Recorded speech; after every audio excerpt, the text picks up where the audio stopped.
Hi everyone, my name is Roger Abatan. I am an industrial designer.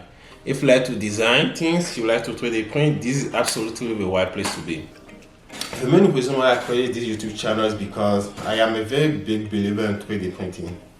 And I think that the technology has so much potentialities that we didn't even come close to explore yet.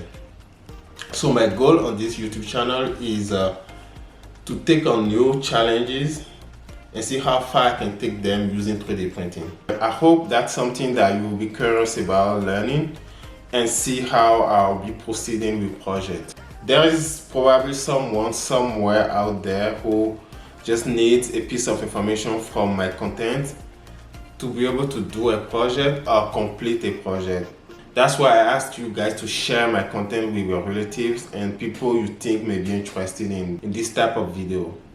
Also, do not forget to like and comment. That's how I can learn from you and know that you guys appreciate what I'm doing, and also improve from feedback I can receive and offer better content to people who watch my video. Let's get back to the topic of the day. So I'm working on a new project, and I have a client who wants to create his own brand of chocolate, and instead of ordering the mold from a manufacturing company, which it will cost him a lot more money, he asked me if I can design and create a mold for him at an affordable price. And obviously that's something that is doable.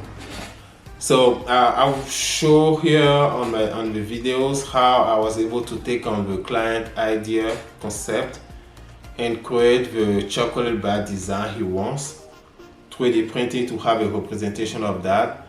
And from there, I was able to use a food grade silicone mold to create a mold for the client so that he can produce in quantities and commercialize his product.